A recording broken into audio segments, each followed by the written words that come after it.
Alrighty, we're still on chapter 1. This is tedious. I want us to be on chapter 2 already. So we've seen punctuation. We've seen various pieces of punctuation.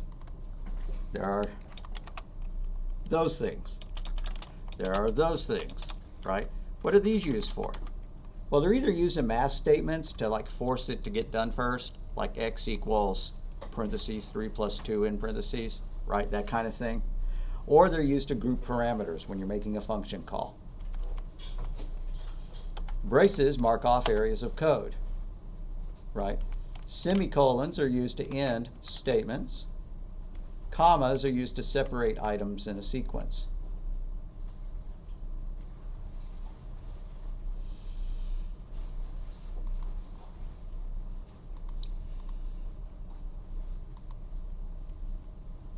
And I just found out yesterday, and I should have taken a screenshot that you mailed me and updated, and I didn't, is that if you're using the newer versions of Visual Studio, not this nice old version that these machines have, and you're trying to get the settings, you choose C++ and you choose Windows, but you don't choose desktop.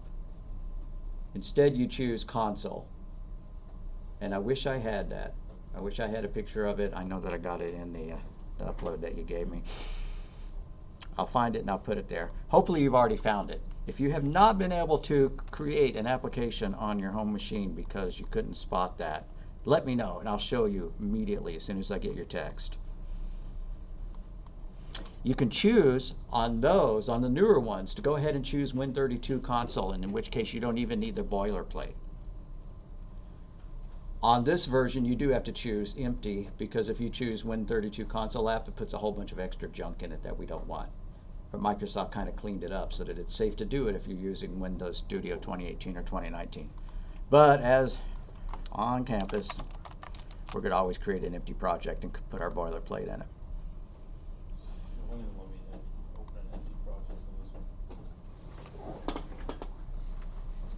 If it's giving you an error, you may have to browse and pick a different directory. Look at this stupid directory it's defaulting to.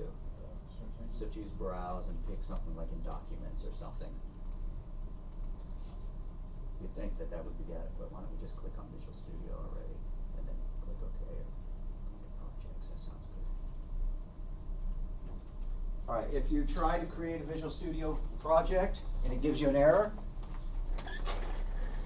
this is on this machines at school. If I did File, New Project, I tried to create an empty project, look at this path here. If it says something like C administrator, blah, blah, blah, well, you don't have write access to the administrator directory. So what you're going to want to do is choose Browse, if that's the case, right? Pick Documents and find some better place to store it. Like a good place might be in Visual Studio 2013 Projects, which is where it should have been defaulting to in the first place, right? I guess I'll do that.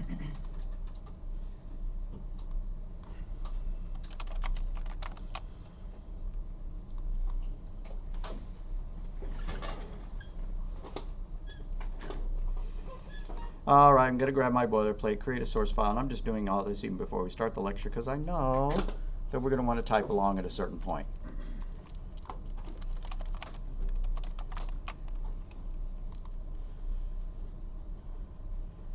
All right, so as always, I'm going to need my # include and stuff like that, so I'm going to go grab boilerplate. Sometimes I just put it as a TXT file on the desktop so I can grab it easily like that.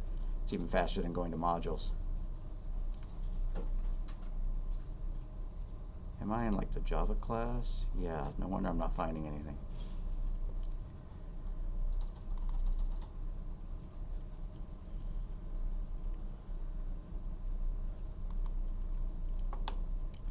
Yeah, I'm definitely putting a copy of the boilerplate on my desktop to make it easy to find. All right. So anyways, what did I just say? Punctuation. Just putting a comment down here at the bottom. These guys enclose parameter lists and specify order of operation in math expressions. So like the POW function. We haven't used the POW function yet, but there is one. So if we wanted to take x equal to POW x to the power of 2, that raises x. It squares it, right? Well, we use parentheses in order to do the parameter list. And if we did this, x is equal to 2 plus 3 times 5, it just forces this to get done first. Otherwise, the order of the rules of precedence that you probably learned in junior high or something says that multiplication would happen first, and it would have added a 3 to the 5 first. It would have done that multiplication. If it looked like this, right? If it looked like this, x equals 2 plus 3 times 5. If you type that into a scientific calculator, something more than the $10 one you got at Dollar General, it would do that part first. It would say 3 times 5, well, that's 15, and then it would add 2 to it and get you 17. Rather than saying 2 plus 3 is 5, times 5 is 25. Now, if you really wanted this part to get done first on one of those calculators, you'd have to put it in parentheses. And so that's the other part. It specifies the order of operation in a math expression. So what do curly braces do? Curly braces mark blocks of code.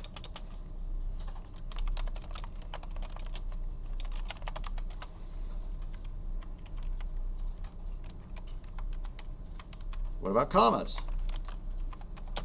Separate arguments in a function call. Or how about we just say function separate items in a list? For example, arguments in a function call.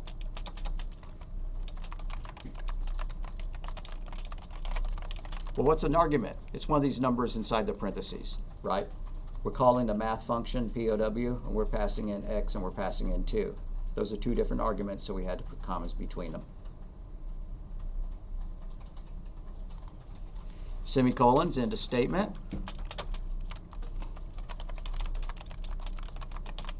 We can't just put them absolutely everywhere. There are places where it breaks the code if we do, but most statements end in a semicolon. This symbol, that symbol right there, we've seen it up here, creates what's known as, or marks what's known as a preprocessor command. Well, that's a fancy word. Begins a preprocessor command. Well, what in the world is a preprocessor command? Well, when we click that build button or the green button or whatever that starts it running, the compiler goes and reads the entire file, and then it starts turning into machine language, or it starts turning into object code. Simplification, but let's go with it. However, something happens even before that. The preprocessor runs and modifies the file according to the commands of the preprocessor, like this #include. So what does #include do? Is it goes and it reads that file into memory, right, and replaces that line with that file, so that when the compiler goes, it can pretend that that file is part of this file. Well, there are other preprocessor commands. What if we did this? What if we did, we're going to have to include some more. I need to modify my boilerplate to include some other things. Include curly brace string in curly brace, because we're going to be using strings now. What are strings? They're variables that can hold series of characters, and those series of characters are between double quotes. Well, that's a string, but it's a string literal. It's literally typed into the code. It's not a variable. Let's make a string variable, like string name.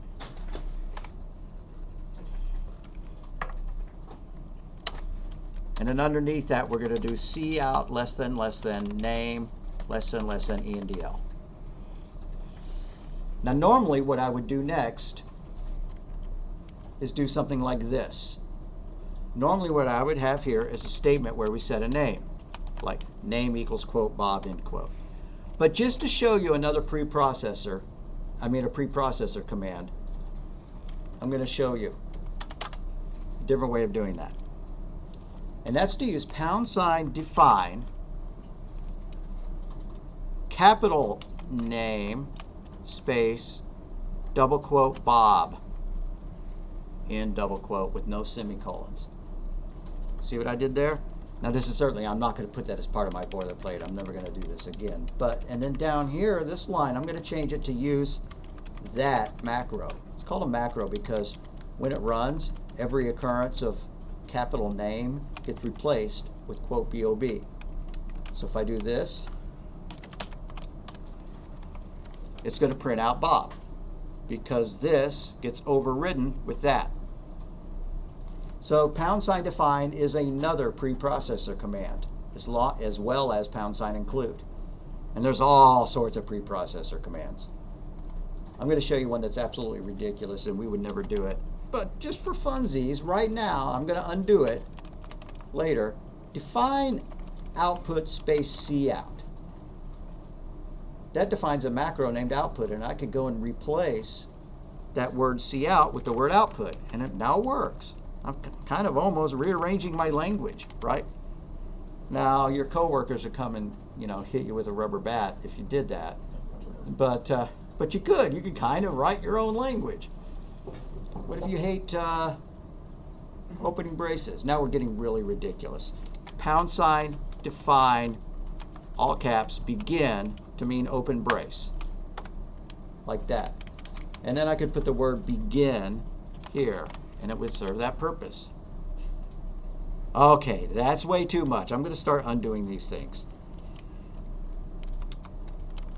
Certainly getting rid of that line. I think I'm going to get rid of output too. That was just to show you that you can do things like that. I certainly don't want to encourage you to do that. So I'm deleting the output macro, and I'm changing these back to cout. Now this is really the only language I've used that lets you do that. Python doesn't let you do it. Java doesn't let you do it. C# doesn't let you do it, to my recollection. It's kind of cool, and it's kind of annoying. Right? Somebody could redo the language. If they wanted to, they could redefine the plus sign to be the minus sign. That would be totally obnoxious, but okay. So, that's a macro definition, a preprocessor command, and that's what the hash does.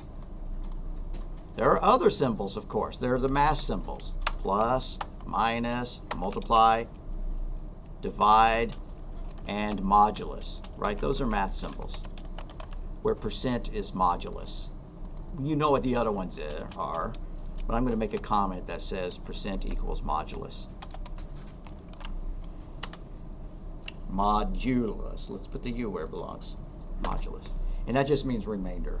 We'll talk about it later. I'm just listing symbols at this point, because we've been using them to some fair degree, but we haven't listed them yet. Okay? We've seen these. Those are called I/O insertion, or stream insertion operators. And I'm never going to use that term again. All it does is it sends something to output or reads from input, right? But we've seen them. That's what those mean. Oopsie. Is that about enough? This means comment. And also, that thing, /* also means comment, right? It makes a multi-line comment that has to have a match down here of the */ in order for it to work. A couple more that I'm going to add, and we're going to stop this list. There's a single equal, which is called the assignment operator, because it assigns a value. Example, x equals 3. It puts 3 into x. And then there's equals, which is the equality operator. It checks, it compares. Like if x equals 3. And they mean entirely different things. If you mix them up, your program's not going to work. And it's possible that the compiler will catch it, but it's possible that the compiler will not. In other languages, the compilers are much more rigorous about making sure that you don't make this mistake. Because I could make this mistake. Maybe I'll go up and even put it in code. I could come up here and I could say int x equals 3, and then I could say if x equals 1, in parentheses, cout less than less than quote yes, \n, end quote, semicolon. Now is it going to print yes? It shouldn't. I mean, because x is not equal to 1, it's equal to 3. So I'm not going to see it print yes. That's my goal, is to not see it print yes. And the pause command is right down there underneath it. Okay, but what if I made this a single equal instead? What's it going to do? It's going to copy that 1. It's going to erase x and put a 1 in it, so it's not going to equal 3 anymore. And I bet it is going to print yes, unless it flags it as an error. Yeah, see, it printed yes. It erased my value of x and then pretended it was true. So you never want you never want a single equal. You never want an assignment operator inside of an if statement or a while or anything like that. If I go over here to my error list, hopefully I will see a warning. It's not even counting as a warning, even though it's tragically wrong. Well, what do you know? Okay. Make sure you use double equal if you're using ifs.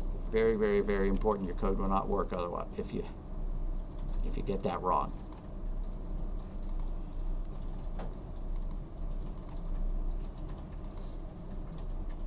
So here's our punctuation, our commas, our semicolons. Syntax.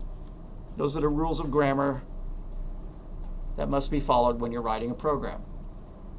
I may have used this simile in here, I may not have, but in Spanish and French, the adjectives follow the verb. We would say, that is the red dog. But in those languages, I don't know the terms, right, but you would say the dog red. But you know, you use the Spanish word for dog and the Spanish word for red.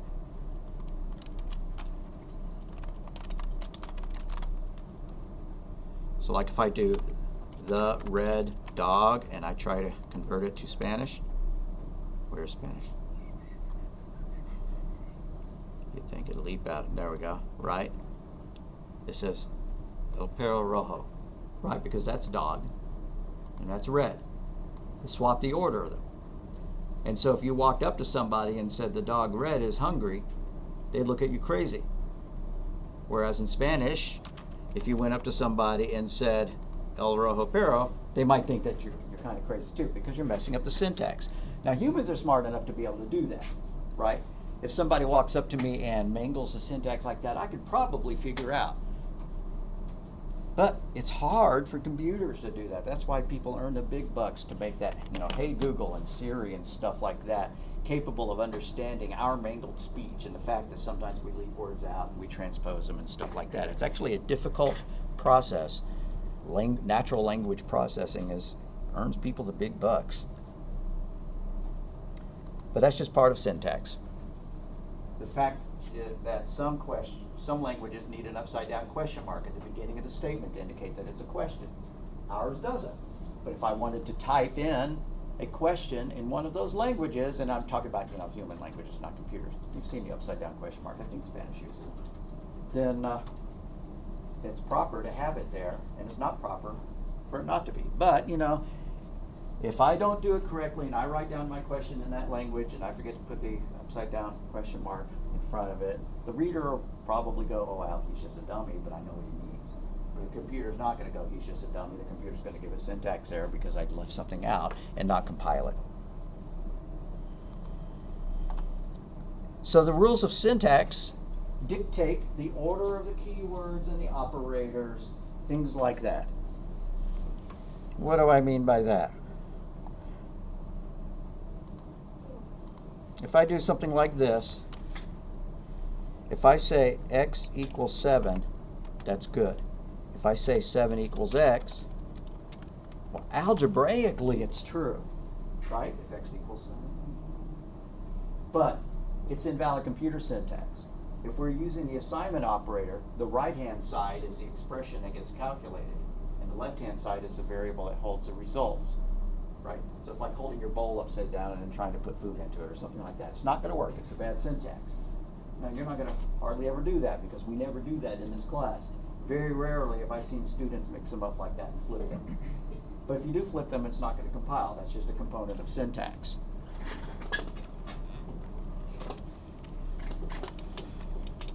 So that's bad syntax.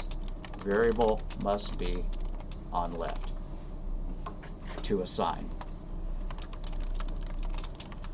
Now, it's not always a problem to swap things. If I did this, if 7 equals x, I'm just going to say do nothing. because I don't really care what it does, so I'm just putting empty quotes there. That's just as good as saying if x equals 7. Because we're not copying a value, right? We're not putting x into 7, we're just checking them. And so that's like it doesn't matter if, the two values are, one's in the left hand and one's in the right hand, you can still hold them up and try to see if they're both equal. So that's okay.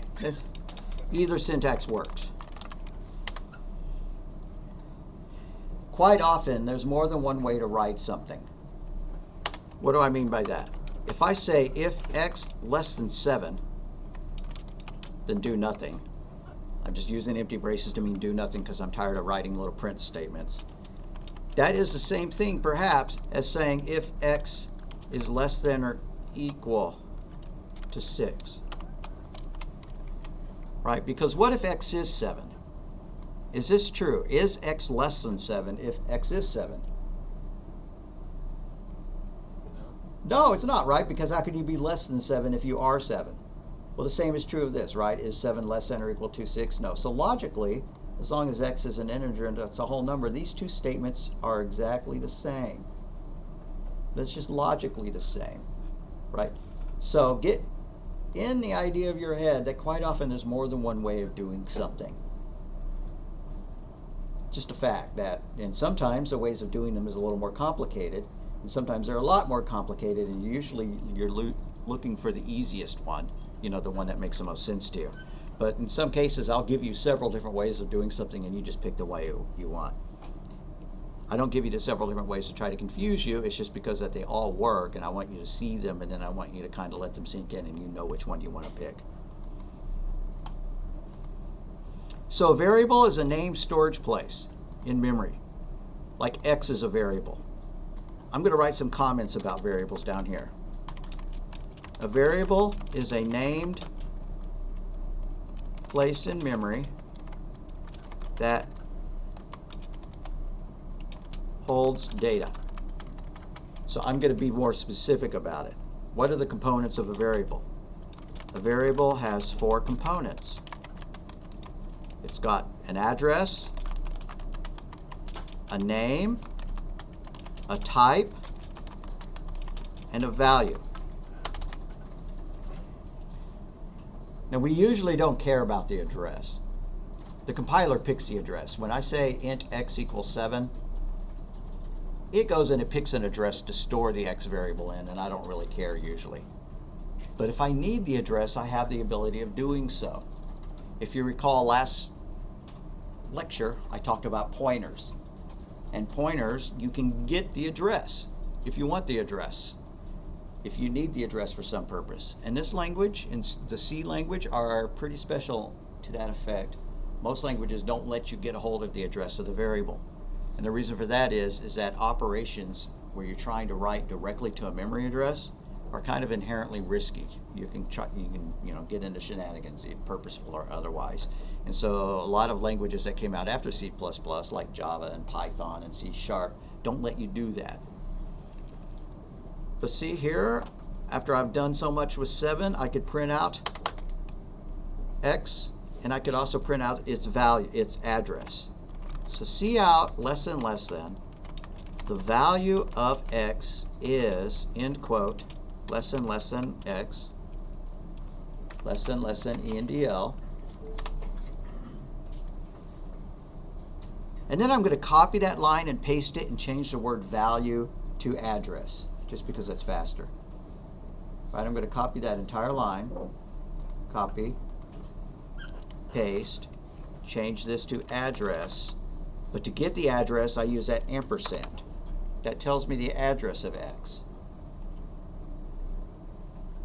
What if I had a different variable, like y? I'm going to make a new variable called y. Int y equals 3, whatever, right? And then I'm going to copy these 2 lines, paste them, and change all the x's in them to y's. Because I'm interested in the same thing, its value and its address. So I'm going to highlight those 2 lines. And by the way, I usually do keyboard shortcuts. To copy is Control-C, and to paste is Control-V, is a vehicle right next to it. So that's what I did there. It's just faster. And so the value of y is that, and the address of y is ampersand y. Let's run it. As long as I don't have any syntax errors. All right, so the address, the value of x is 7, because that's the last thing we set it to. And its address is this hexadecimal number. The value of y is this, and the address of y is a different number. They're stored in different places in memory. They're kind of close. We could figure out how far apart they were if we wanted to. No real point. It's one of the 4 components of a variable. Its address, its name, its type, and its value. We get to pick the name. The name follows certain rules. Did I talk about that last time, how names can have digits but they can't begin with a digit? Does that sound familiar? Okay, right. So that's a rule for what a name, variable name is. And the type dictates what can be done with the data. What kind of operations work on the data. Like I can add a number to an int, but I can't add a number to a string. I can't say name equals name plus 3. Right? It doesn't know what that means. Name is a string of letters. Quote, you know, BOB, end quote. How could I add 3 to it? What am I doing in that case? I could do this. I could say, okay, go ahead and append a 3 to it. That's called concatenation. And that works now because both of these are strings. But the type of the variable, which way up there we declared as a string, dictates what kind of operations can be done on it. If it's a numeric type, you can do math on it.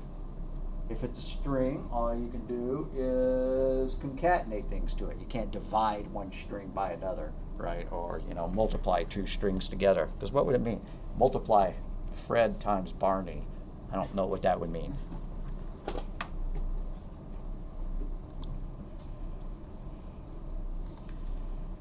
So when you define a variable, you can define multiple variables at the same time, separated by commas, as long as they're of the same type. Right, my program earlier apparently used 3 variables and declared them all at the same time. Now I don't usually do that because I like to be able to do this. Int h equal and then semicolon less than, I am not talking correctly right now. Int space h semicolon slash slash height in meters, right? And int w semicolon slash slash weight in kg, right? I would not be able to add these comments if I had done what they were suggesting, int h comma w, right? How would I add the comments? I wouldn't be able to. So quite often I will list the elements separately like that. But it's totally legit. You could do that, right? Int x, well, we've already got x, you know. Double D1, comma D2, comma D3, whatever. That works just as well, but they all have to be of the same type. When you define a variable, you can also give it a value. I could say int w equals 80, right? Or 80 kilograms. And int h equals 1.7. That's called initializing. I'm assigning a value to it as it's getting created. If I don't assign a value to it, it's got some kind of garbage in it. What do I mean by that? Some languages, when you create a variable, it just gets the value 0. Not this language. You see these 3 values down here, D1, D2, D3? Since I haven't initialized them, if I try to write them out, cout less than D1 equals, end quote, less than D1, less than India, you might think it should be 0 because there's no data in it. Ooh, it may not even run. Is it going to tell me that it's an uninitialized variable? Okay, in this particular case, thankfully, C++ is not allowing me to do that.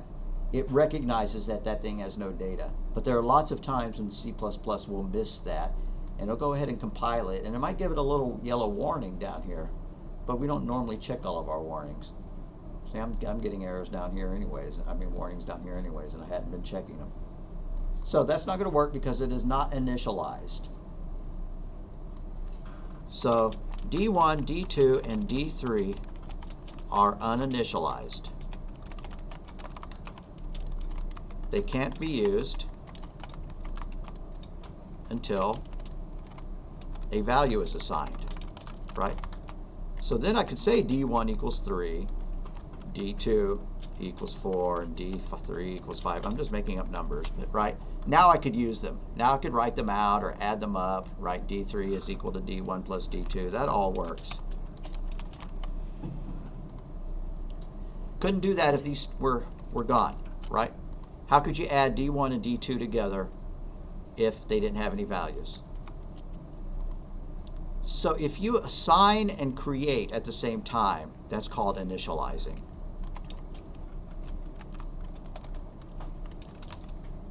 If you assign a value as you declare the variable, that's initialization. That's initializing. That's the strict definition of initializing. But as we talk, you know, I may make the mistake of calling something an initialization if I'm not, right? Like I may say, okay. And now here we initialize the value to 7, but we've been using x all throughout, so it's not strictly correct to call it initializing. I should say assigning. It's just too easy to do. But strictly speaking, initializing is the first time you do this. Is this an initialization? Yes, because we're assigning the value as we create it. Is this an initialization? No, because x already had a value. It already had an initial value. So it's just an assignment.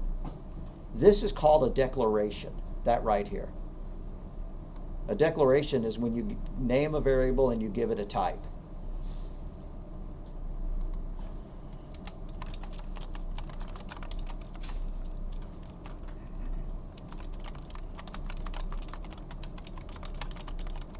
Now we've done lots of examples of all that. Int x, that's a declaration, right? Double H, that was a declaration.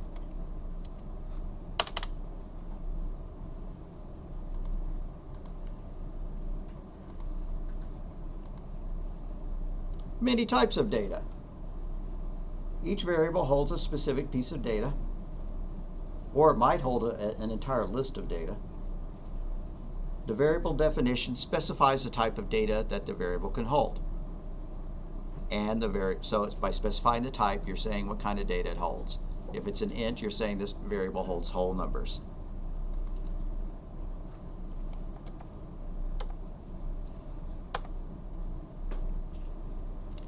Input, processing, output. You usually do these 3 steps in these introductory programming courses. You get input, you process the input data, and you display the results as output. In that order, right? We ask the user how many kilograms. We do the conversion to pounds, and then we print that out. Or it could be a little bit more sophisticated. We could get our input from a file, right? Like specify file name. And we type in a file name, it opens that file, and it reads in all the data. And then it does something to it, and it displays the report, that kind of thing. The programming process.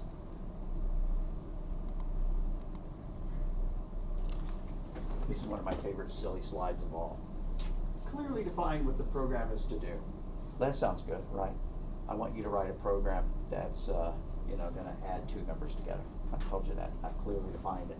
This is my favorite step. Visualize the program running on the computer. Okay, I'm visualizing the program running on a computer. I have positive intentions. This is going to work. That's kind of new agey, right? No errors. Yeah, that's right, exactly. No errors. Use design tools such as hierarchy charts, flow charts, or pseudocode. Now this isn't 1113, so we're not going to be talking about those much. Every once in a while we'll see a flow chart, but I'm not going to make you draw flow charts in this class. Okay, you complained, I'll make us do it. No, I'm kidding. Usually people hate flowcharts anyways. Check the model for logical errors. Type the code, save it, and compile it. Correct the errors found during compilation. And then run the program with test data for input. And you keep testing more than once, because not only are you trying to test it to see if it's successful, you're also testing to see if you can make it not be successful. You give it bad data. Like, what if it was supposed to do something if x is equal to 30 or less than 32? you need to figure out for yourself what it was supposed to do if x was equal to 32. Should that comparison have been if x less than equal to 32, or was it good enough to say x less than 32, right? So you need to test those boundary conditions and have your definitions good enough or figure it out that you know how it's supposed to behave at that edge, right, that 32. And then you correct your errors and you keep repeating steps 5 through 8 until it's good. And then you send me the file in the snapshot, right? Procedural and object-oriented programming. Well, object-oriented programming is a huge topic. It's certainly bigger than what we can do in one slide. But procedural programming is what we're doing with first. We write a function, like the main function, and it does a thing in a series of steps. Right? And so it's kind of top-down programming. I'm going to go here, and it's going to do this, and it's going to do this, and it's going to do this, and then it's going to be done. Whereas object programming is not based on pulling in little pieces of data and then manipulating them in order and then producing a result. It's defining objects, which are groups of data. You might have a patient object, and that patient has their first name, their last name, their address, their social security number, and their phone number. That kind of thing. It's a cluster of information. And then if you want to, you can save that entire object to a file so that the next time you need to read their patient data in, you just read it in, and it all comes in as one group. So you're defining an object, which is a collection of data, and you're defining the functions that can use that data. And we'll be doing that, but not at the beginning. When we do that, it'll be called creating a class. Now we're using a class right now. We're using the string class. But that's about the only class that we're using at this specific moment. That's not strictly true. We're also using CIN and COUT. But let's go and take a peek here. If I did this, string S, semicolon, and then I did S dot, it shows a whole bunch of things I can do with a string. I don't even know what half of these do. I don't know what 2/3 of them do. There's a whole bunch of commands that can be done on a string. But if I do this, int I, and then type in, well, I better get rid of that, it's not compiling, I dot, it doesn't pop up a list of commands. That's because an integer is a primitive data type. A primitive data type is just a pure number. S is an object created for object-oriented programming. So it contains not only data, which is the characters, but things you can do with the data. And we will learn a lot more about writing classes, but not right now. And I believe that's the last slide. Yeah, I believe that's the last slide. I'm going to go check something.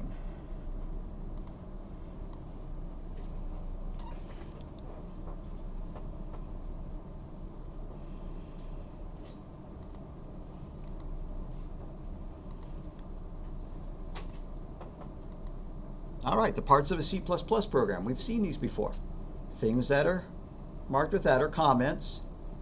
Things that are marked with that are preprocessor directives. Let's get as fancy as possible in our speaking, huh? And these just get done before the program is compiled. So it goes in and grabs that file and it inserts into our other file in memory so it can be compiled. This using statement, now I'm not going to even explain what a namespace does right now, but I'm going to show you what it does. If I left that out, if I did not have this statement here, then when I tried to run it, it'd give me there were build errors.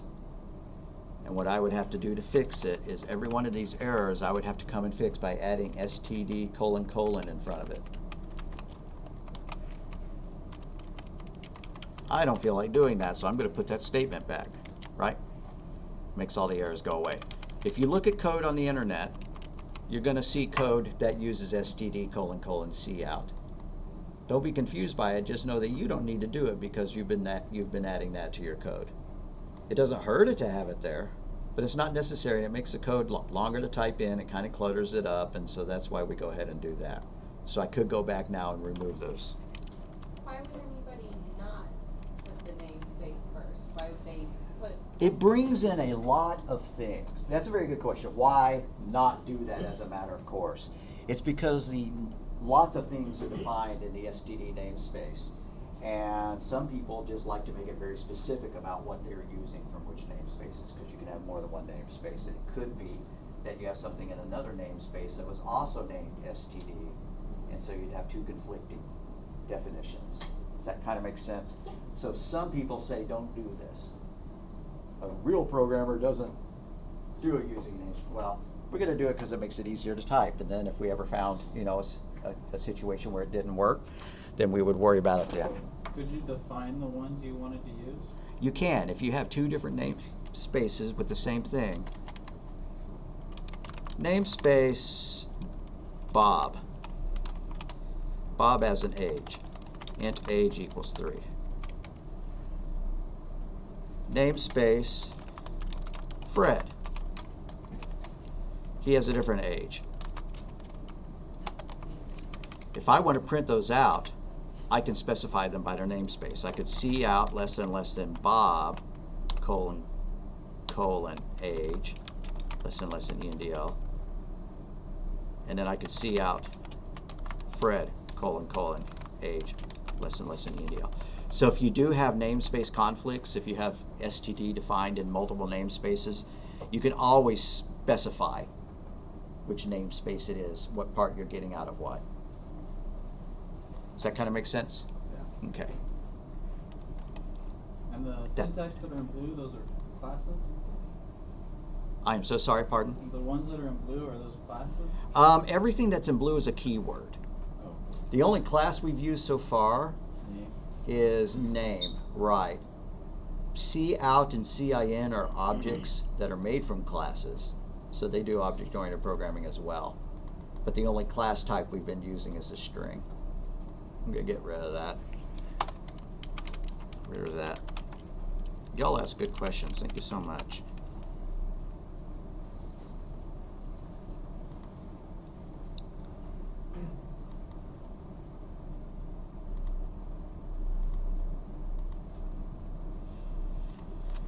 So to define a function, you give it a type, you give it a name, and then you give it a pair of parentheses. That's the difference between declaring a function and declaring a variable. In my code, whenever I declared a variable like that, I didn't put parentheses after that. But when I'm defining a function, I do. And a function is just a named block of code. This is a great big block of code that has the name main. And I can write all sorts of functions and give them all sorts of different names. Oh, somebody asked me, can I just keep modifying my file rather than create a new project for each homework I do? And you could, and if you were going to do that, what I might do, or what I might suggest is, like, if this was homework 1, when you were ready to write homework 2, you might say this is main for homework 1, and then go and add a new main for homework 2, right? And now this one's not run anymore because it doesn't have the right name. So that's one way to stick multiple homeworks into a single file. I really don't see any reason to do that, and I don't mean that pejoratively, but I'm not telling you to do that, and I'm not recommending you to do that. And it could be kind of cool, perhaps, to have all your source code in one file. On the other hand, it's going to become a pretty long file pretty quickly. But for the person who asked how to do that, how to put multiple homework assignments, that's one way to do it, is you just rename your main to something else so that you can create a brand fresh new main and go on from there. That makes sense? Is there a way you could do different sources in the same project? Yes, you can. That's why we have the Solution Explorer. The question is, can we add different sources into the same file, into the same thing? I could go and do add new item and create a different file. But then if it's got a main in it, now when I compile it, it's not going to compile. It's going to say you have build errors, and if I go and I look at it, what the build errors are, it's going to say that main was defined multiple times. And so trying to put multiple homework files in the same project is going to give you that error. The way you would fix that error is to go and rename the main in the first file to something else to let it compile. Let's get rid of that. Don't want that. Can you just remove the source you're not using? Yeah, but by then, why don't you just make a new project? That'd be my recommendation. I recommend making a new project for every homework assignment, unless you have a good reason not to. I'm not saying they're not, I'm just saying I don't know why. Okay, I can think of reasons why I would want to do it. What if in homework 3 I come up with a cool bit of code that asks for input and it converts it into another format that I find really useful. And then when I'm writing program 4, hey, that was really cool, I wish I had that. Well, one answer is you can go and copy it and paste it into this, right? Another is that you could stick it in another file and include it into both projects. The third is that if you kept using the same project, you would build up that library of stuff that might be useful from one homework to the next. So I can see a reason why you might. So the special characters, we've already talked about these. The only ones that I forgot to mention are double quotes, which mark off a string. Unlike Python, you can't use single quotes, apostrophes to mark off a string because those mark off characters. What's the difference? Well, a character is just a single character. It's just a single typewriter press. So you can't put single quote apostrophe and then have more than one letter in it. It's good only for one letter. Double quotes are for quotes of strings. The cout object displays output on the computer screen. We've been doing this already, so I'm not going to spend a little more than 2 seconds. Notice that they give the fancy name for the greater than, the less than, the stream insertion operator. Why is it called that? Because it inserts that text into the output stream. An output stream, it's a fancy name for it, but there's more than one kind of output stream. You could write data to a file just as easily. You'd have a different word here that meant your file, and then you put programming is fun, less than file, and it would write that out to the disk rather than displaying it on the monitor.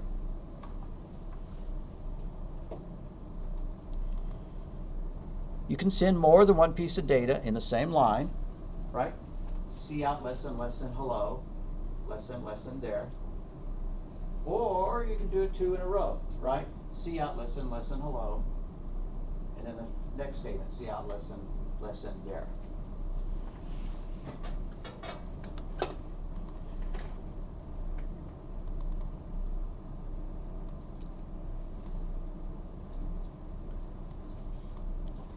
So back into main. I could do this. Cout less than my name is space end quote semicolon. Cout less than quote Slim Shady end quote semicolon. Cout less than quote exclamation mark \n end quote semicolon. And now it's going to print out my name is Slim Shady. All in one line. Why is it all in one line? Because there's no E and D L's and there's no \n's, right? So when it runs, we're going to see my name is Slim Shady. Oh, no, we're not. How about we fix the problems? Then maybe it'll work.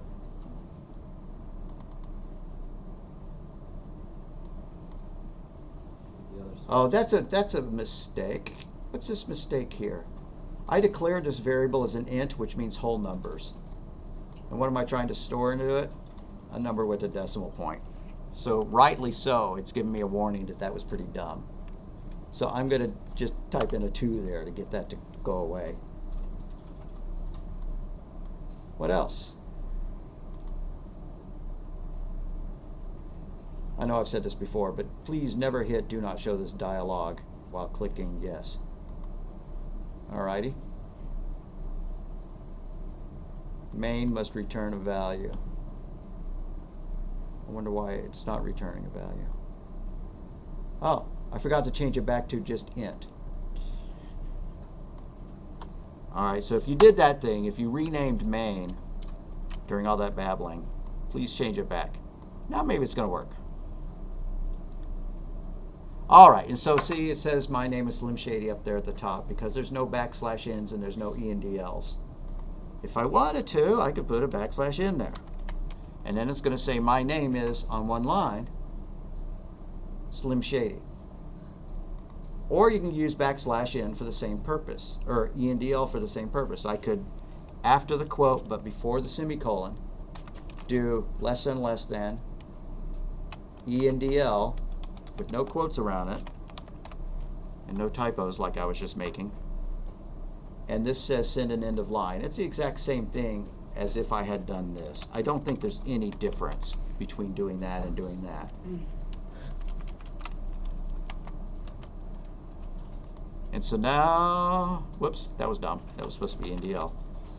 Now it's going to print my name is on one line, Slim Shady on the second, and an exclamation mark on the third.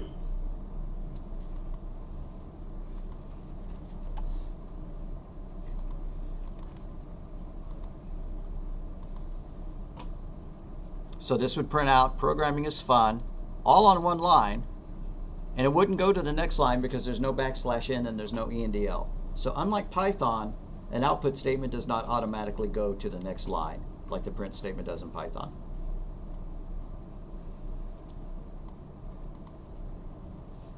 I like the fact that it calls this a manipulator. It sounds so sneaky. It's being manipulative. The ENDL manipulator goes to the next line of output. So programming is, end of line, fun. So when we run it, it's going to say programming is, hit the enter key, fun. Like that. But strictly speaking, there should have been an ENDL on that line as well. Or else the next thing that prints is going to be right after the exclamation mark. So you don't put quotes around ENDL, and that L is in fact an L and not a 1. You can use \n to do the same thing. Now when do I use one, when do I use the other? I use \n if I'm already inside a double quote. If I'm not, if I'm printing out a variable like that and I don't have a double quote going on, I'll just go ahead and do ENDL. You could make the decision that you're going to use \n every single time, or that you're going to use ENDL every single time. It's up to you. However you want to do it, as long as it works, then you got it. Remember what I said? There's always more than one way to do something.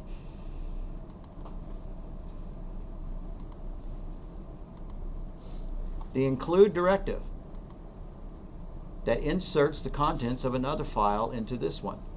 It's called a preprocessor directive. It's not even part of the C++ language. And so any language like Java or Python or whatever could have added support for # include. But they didn't. Instead, they added the import command, which does something kind of similar, but not really. And so what happens is the preprocessor goes and it does all these cuts and pastes and replaces and including and stuff like that, and then it hands the results of that to the real compiler. That's why it's called preprocessing. You don't place a semicolon at the end of the include line. On the other hand, it wouldn't break it, most likely. I think I could get away with putting semicolons there, and it would still work, but it's not proper. So, I'm not going to do it. It doesn't break the code. I'm not going to do it. There are places where it would break the code.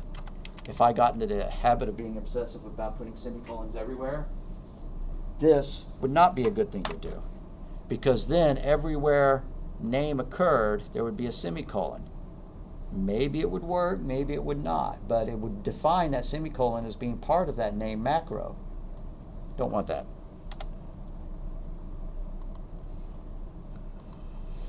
Variables and literals.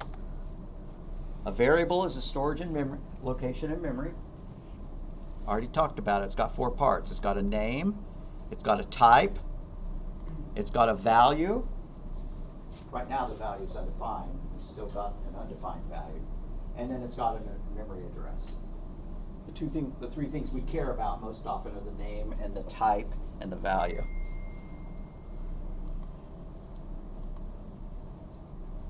So a literal is a value that's written into the program's code. It's literally typed into the code. Not when the program is running, but when it was written.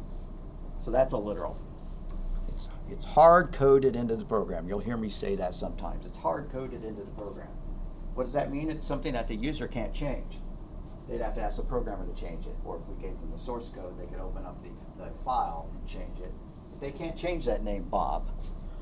Nor could they change that 3. Nor could they change that 4. These are all literals. They cannot change my name is, or they cannot change Slim Shady. And if this program was supposed to be run in French, then it'd be kind of a drag. They would not be able to change these phrases to French phrases. And there are ways, to try to make your program easier to do those translations I've already forgotten what you would call that, localization, making a program so that it can be modified to, run in different languages. We're not doing that. But all of these are literals. All of these are hard-coded values. And if you have a hard-coded value, sometimes you want to put it into a constant if you're going to use it over and over and over. Like the value pi. You can get pi from the C programming language, but if not, you're going to want to make a constant to hold it.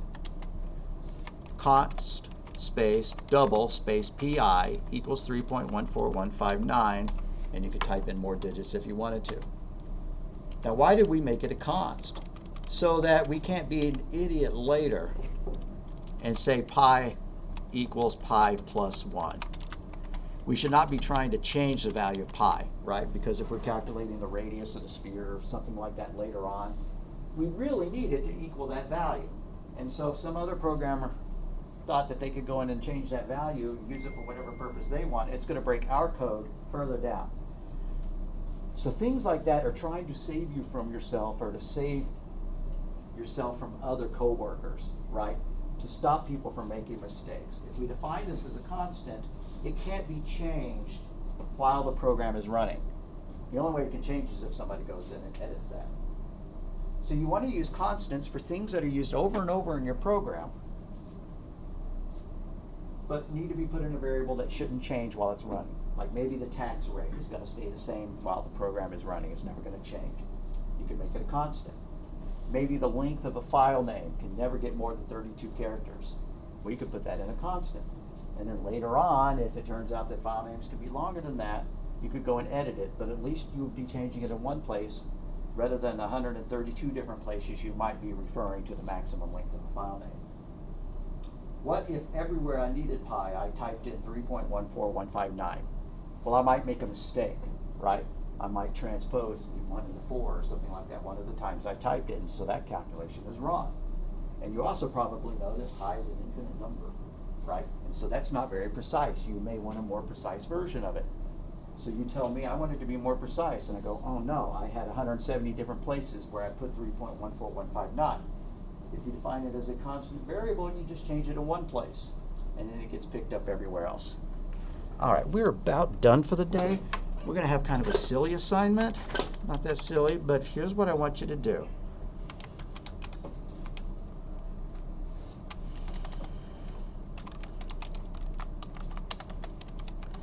Write a program that displays a limerick or verses from a song or the like. If you feel like doing like the first stanza of the Declaration of Independence, whatever.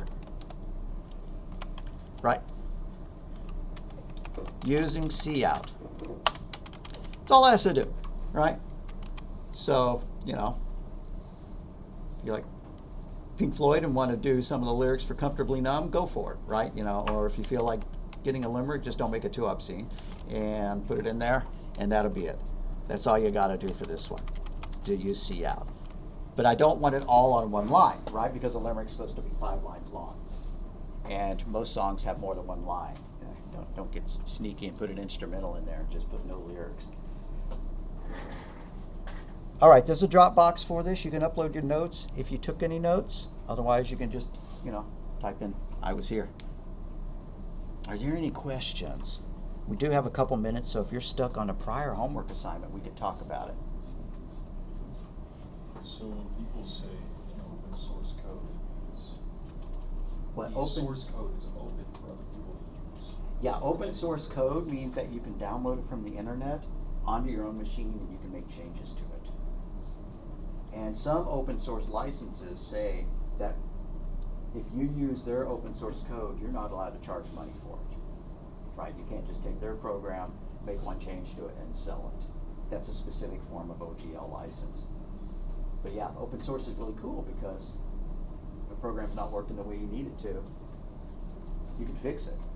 And then you're supposed to publish the fixes back out there so that other people can fix it, can take advantage of that as well.